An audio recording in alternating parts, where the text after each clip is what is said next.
Sometimes the most powerful moments happen in the most unexpected places. A crowded bar on a Friday night, filled with laughter, music, and the clinking of glasses, can transform in seconds from a place of celebration to a battlefield of respect and honor. What started as an evening out for Sarah Martinez, a 28-year-old Marine veteran, became a defining moment that would remind everyone present about the true meaning of service, sacrifice, and the unbreakable bonds forged in the crucible of military training. In a world where respect for veterans sometimes feels like an afterthought, where the sacrifices made by our men and women in uniform can be forgotten in the rush of daily life, one tattooed reminder would silence an entire room and teach a bully that some lines should never be crossed. This is the story of how one act of mockery met its match in Marine Corps pride, and how a single tattoo carried more power than any words ever could.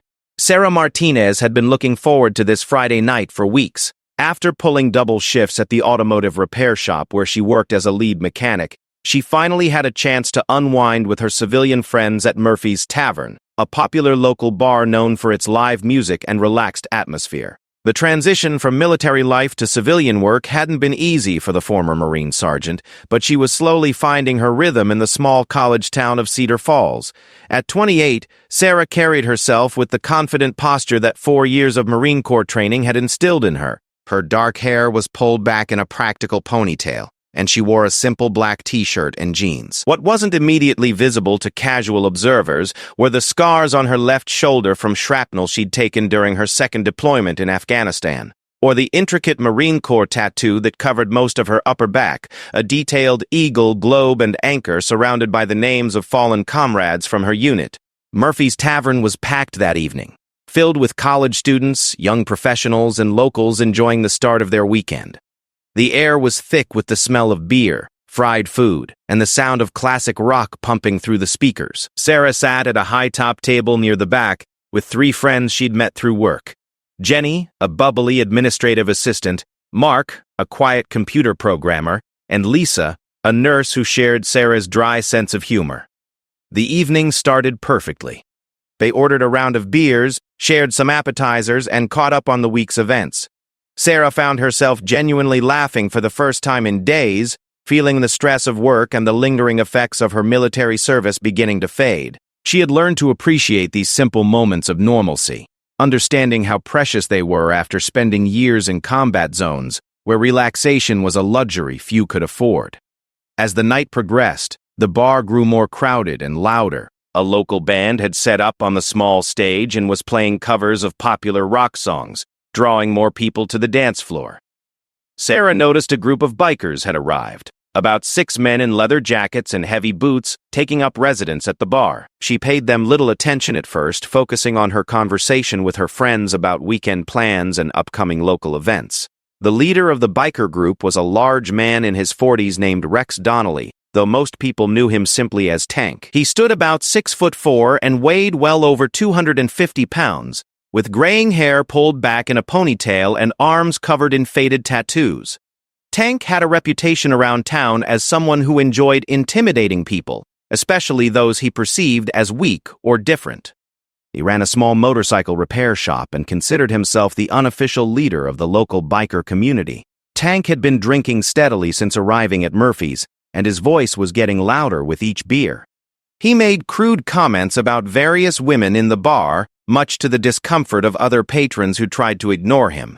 His friends, a mix of middle-aged men who seemed more interested in their drinks than causing trouble, occasionally laughed at his remarks, but mostly kept to themselves. Sarah first became aware of Tank when his voice rose above the music during a particularly vulgar comment about a young college student near the pool tables.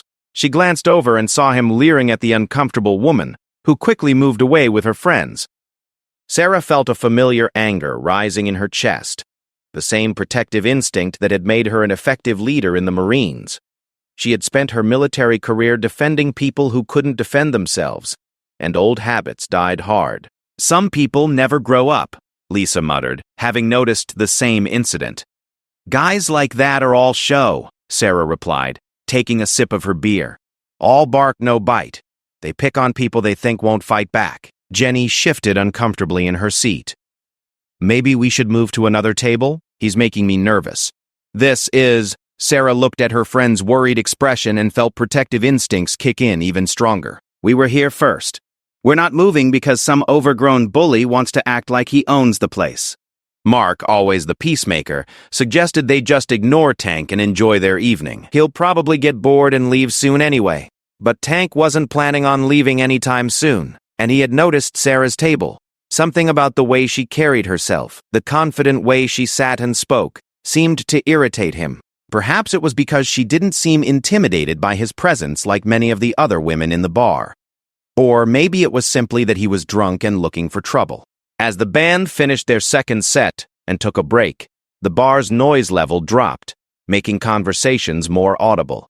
Tank's group had moved from just drinking to playing pool, and their game had brought them closer to Sarah's table.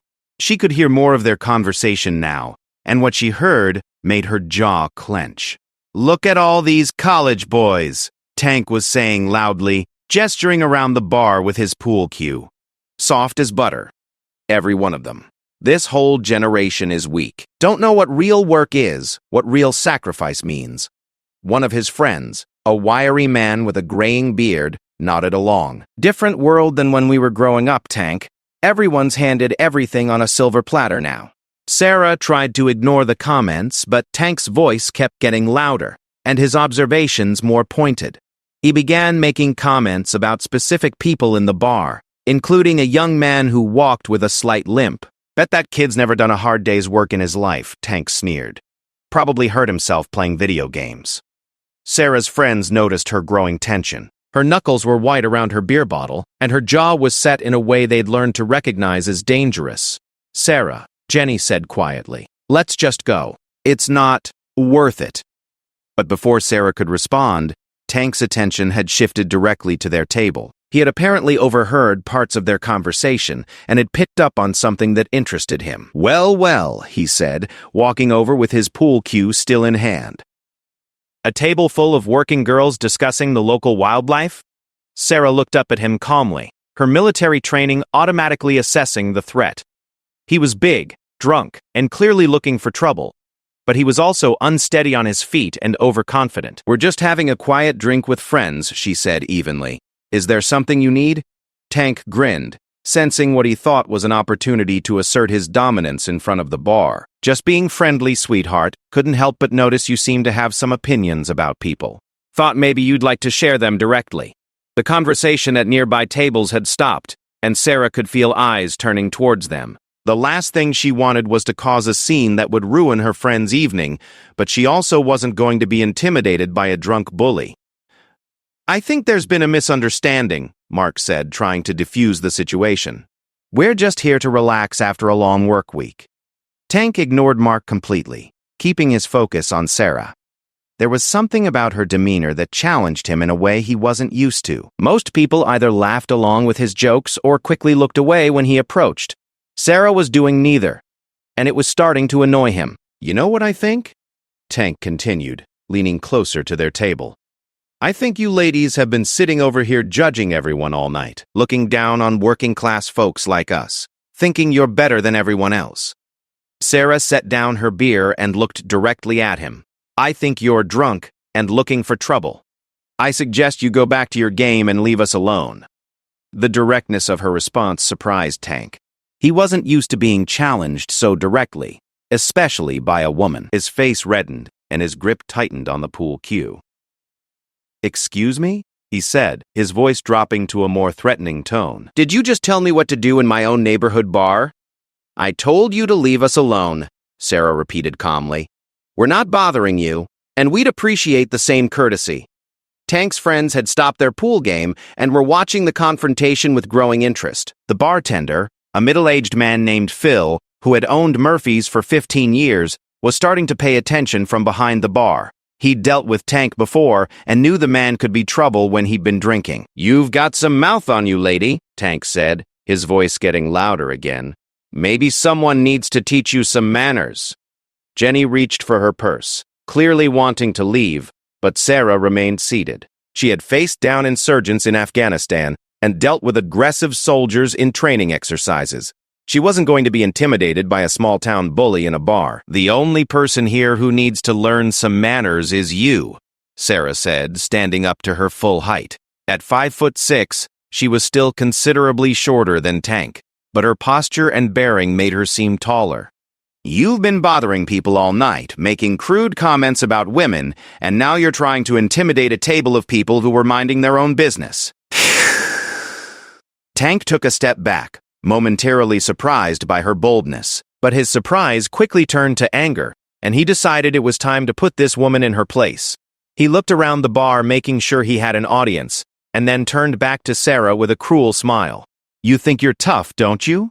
he said loudly enough for most of the bar to hear. "Let me tell you something, princess. You may think you're some kind of badass, but you're nothing but another pretty face in a crowd." Sarah felt her military training kicking in, the calm focus that had served her well in combat situations. She could see Tank was working himself up to something more aggressive, and she needed to be ready. "I'm going to ask you one more time to leave us alone," she said quietly, but her voice carried clearly in the now quiet bar. Tank laughed, a harsh sound that carried no humor. "Or what? You and your girlfriends are going to make me?" It was at that moment that Tank decided to escalate the situation in a way that would change everything. Looking around to make sure he had maximum audience, he reached out and grabbed the front of Sarah's black t-shirt with both hands. "Let me show everyone what a real woman looks like under all that tough talk," he sneered, and with a violent motion, he ripped her shirt straight down the front. The sound of tearing fabric seemed to echo in the suddenly silent bar. Sarah's shirt hung open, exposing her bra and, more importantly, revealing the upper portion of the intricate Marine Corps tattoo that covered her back and shoulder. Tank had expected to humiliate her, to reduce her to tears or anger that would prove his point about women being weak. What he hadn't expected was the sudden, complete silence that fell over Murphy's Tavern, or the way every eye in the place focused not on Sarah's exposed skin, but on the unmistakable eagle, globe, and anchor tattoo that was now visible to everyone in the bar.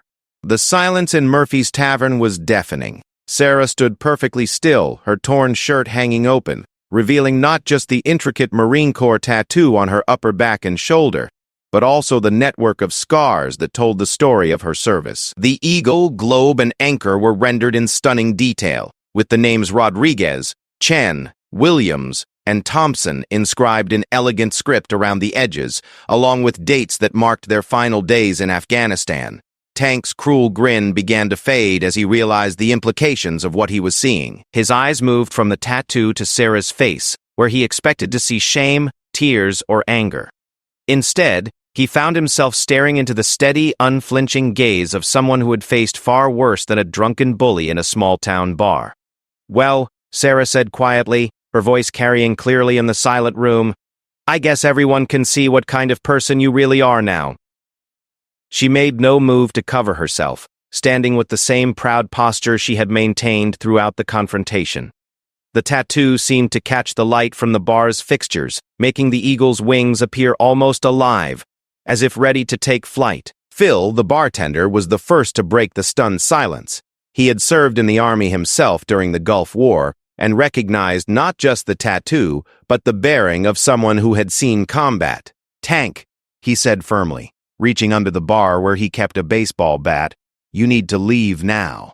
But Tank was still processing what he had done. His alcohol-clouded mind was beginning to grasp that he had just assaulted a military veteran in front of a bar full of witnesses.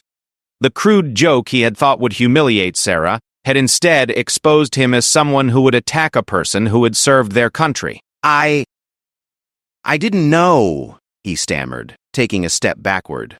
"Didn't know what?" Sarah asked, still not moving to cover herself. "That I was a veteran? Does that matter?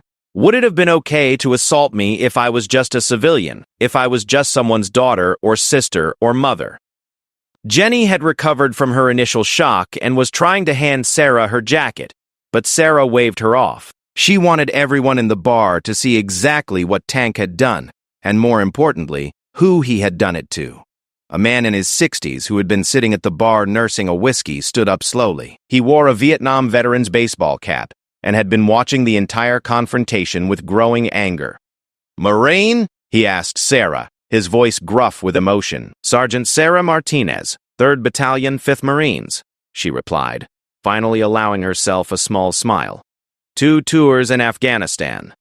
The older veteran nodded slowly, then turned to face Tank with a look that could have melted steel. "You just assaulted a United States Marine, you piece of garbage." The atmosphere in the bar had shifted completely. What had started as uncomfortable silence was now becoming something more dangerous. Other patrons were standing up, and Sarah could see several other veterans identifying themselves by their bearing and the way they were looking at Tank. A young man in his 20s, with a Navy anchor tattooed on his forearm, had moved closer to the confrontation. "I did 3 deployments to Iraq," he said to Tank, his voice shaking with controlled anger. "And you just attacked a sister who served longer and saw more combat than I ever did." Tank looked around the bar desperately, searching for support from his friends, but even they had backed away from him. The wiry man with the graying beard was shaking his head in disgust. "That was way out of line, Tank. Way out of line." Sarah could feel the mood in the room shifting toward violence, and despite her anger, she didn't want the evening to end with someone getting seriously hurt or arrested. She had dealt with situations like this during her time as a sergeant, when tensions between Marines had escalated beyond words. "Everyone needs to calm down," she said firmly, her command voice cutting through the angry murmurs. The authority in her tone was unmistakable, and several people actually took a step back. "What's done is done. The important thing now is how we handle it." Tank looked at her with confusion and something that might have been relief. He had expected the situation to explode into violence, with him as the target. Instead, the woman he had assaulted was trying to de-escalate the situation. "You don't understand," Tank said desperately. "I didn't mean I wouldn't have." "Yes, you would have," Sarah cut him off. "And you did. The question is, what kind of man you're going to be now?" Bill had come around from behind the bar, still carrying his baseball bat. "Sarah, I'm calling the police. What he did was assault, and probably sexual assault given how he did it." Sarah considered this for a moment. She could press charges, and Tank would likely face serious legal consequences, but she had learned something during her years in the Marines about when to fight and when to teach. "What's your name?" she asked Tank directly. "Rex Donnelly," he replied quietly, no longer meeting her eyes. "Rex Donnelly," Sarah repeated. "Well, Rex, here's what's going to happen. You're going to apologize to me and to everyone in this bar for your behavior tonight. Then you're going to leave and not come back for at least a month. And during that month, you're going to think about why you thought it was okay to put your hands on someone without their consent." Tank looked surprised. "That's it? You're not going to have me arrested?" Sarah finally accepted Jenny's jacket and pulled it on, covering her torn shirt. "I didn't serve my country so I could come home and destroy people's lives over stupid mistakes. But make no mistake, Rex. This was your one chance.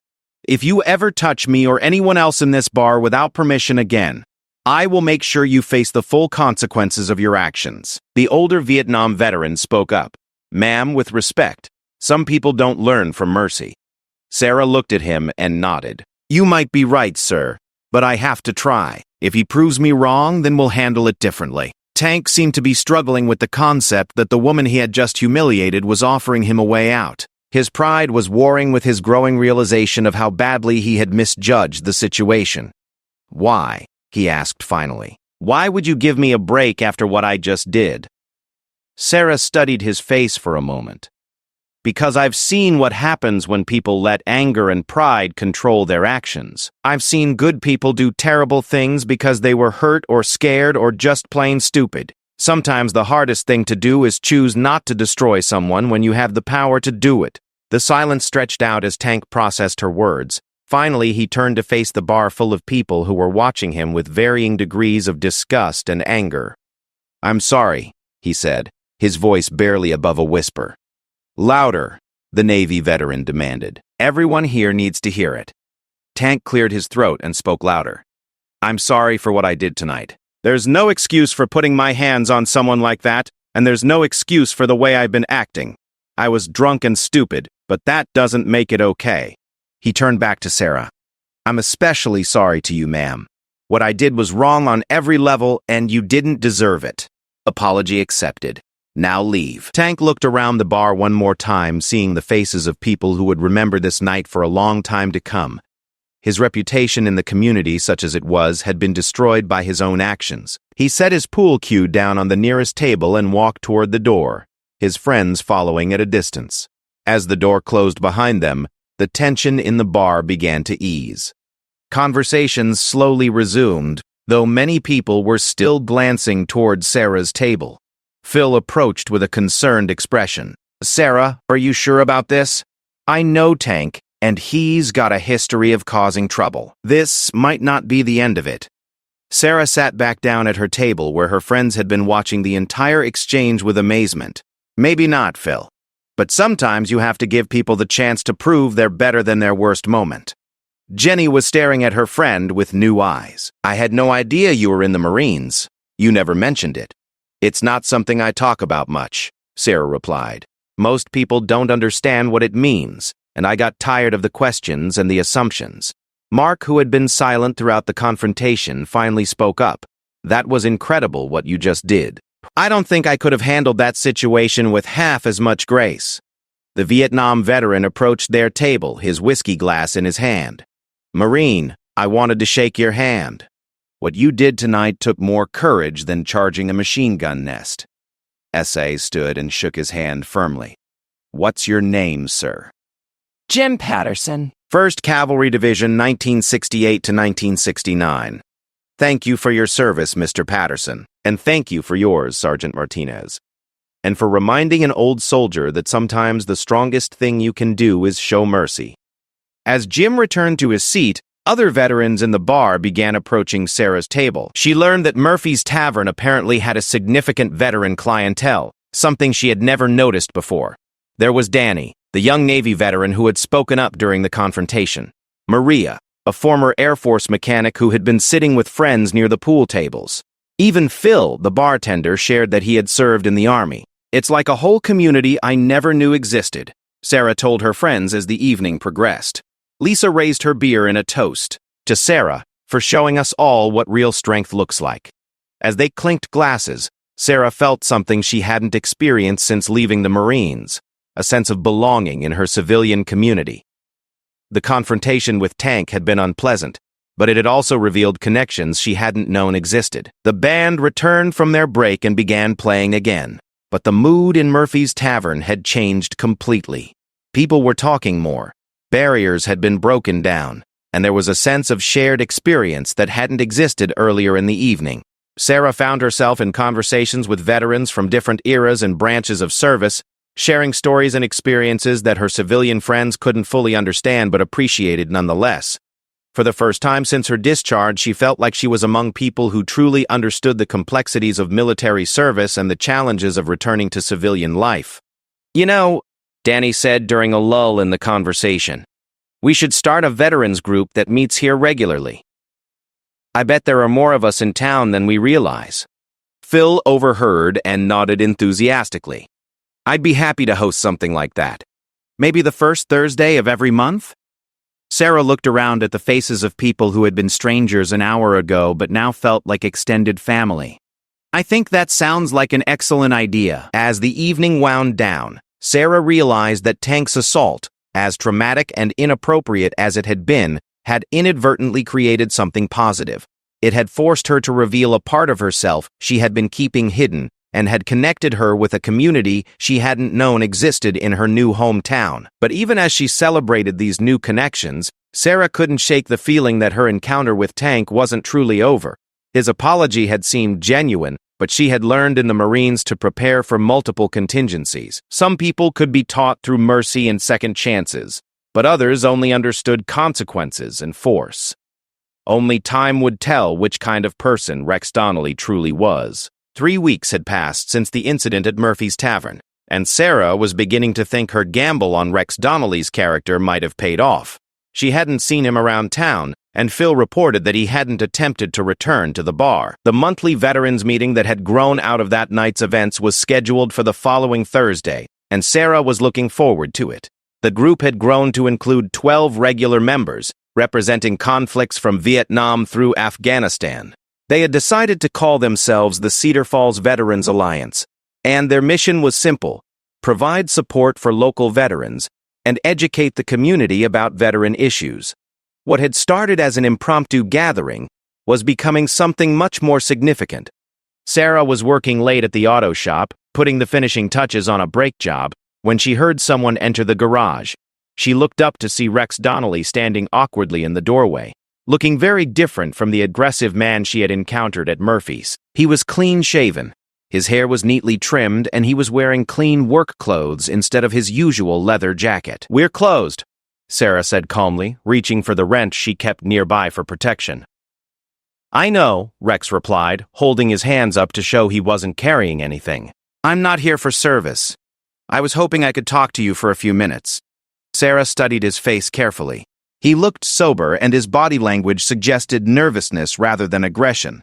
Still, she remained cautious. "About what?" Rex took a step forward, then stopped when he saw Sarah tense. "About what happened at Murphy's, and about what I've been thinking about since then.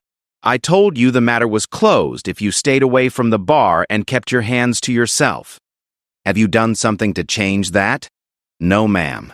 I've stayed away, just like you said. But I can't stop thinking about that night, and I realize there are things I need to say that I couldn't say in front of all those people." Her instincts told her Rex wasn't there to cause trouble, but she also knew that desperate people could be unpredictable. She decided to hear him out, but remained ready to defend herself if necessary. "You've got 5 minutes," she said, not putting down her tools. Rex nodded gratefully. "First, I want to apologize again for what I did. Not the public apology I gave at the bar, but a real one. What I did to you was assault, and it was inexcusable. I violated your dignity and your safety, and no amount of alcohol or personal problems makes that okay." Sarah was surprised by the directness and sincerity of his words.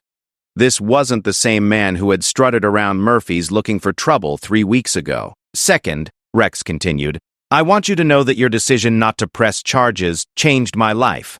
I expected to be arrested that night, and I deserved to be. Instead, you gave me a chance to be better than my worst moment. I've been sober for 3 weeks now, and I'm going to meetings." "AA?" Sarah asked. "AA?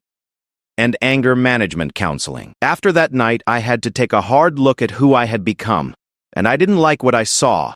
I've been angry for so long that I forgot there were other ways to be." Sarah set down her wrench but remained standing. "What made you angry, Rex?" Rex looked down at his hands. "Lost my job at the foundry 5 years ago when they downsized. My wife left me 2 years after that, took our daughter with her. I couldn't make child support payments regularly, so I lost most of my visitation rights. I started drinking more, hanging around with guys who were as bitter as I was, and somewhere along the line, I decided the world owed me something." "The world doesn't owe any of us anything," Sarah said quietly. "Trust me, I learned that lesson the hard way." "In Afghanistan?" Rex asked. Sarah nodded. "Among other places. What's the real reason you're here, Rex? This could have been a letter or a phone call." Rex reached into his pocket and pulled out a folded piece of paper. "I've been reading about the Marines online, trying to understand what you went through. I read about your unit, about the battles they fought. I read about the Marines whose names are on your tattoo." Sarah felt a chill run down her spine. Her unit's history wasn't classified, but it wasn't something most civilians bothered to research. "Rodriguez, Chen, Williams, and Thompson," Rex continued. "They all died in the same IED attack outside Sangin in 2018. You were their squad leader." Sarah's jaw tightened. "How did you find that out?" "It's all public record if you know where to look.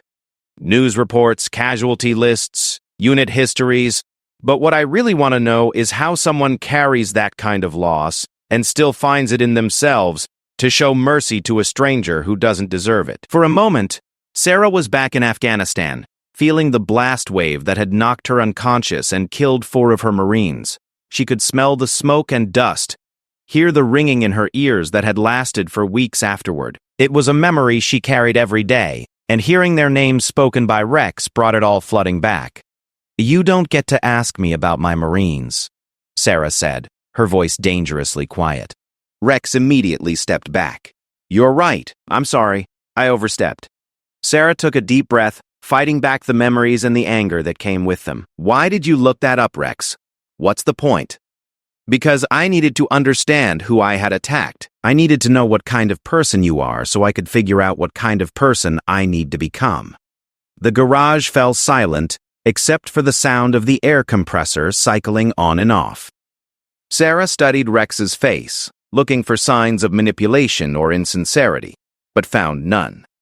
Those Marines didn't die, so you could feel better about yourself, she said finally. No, man.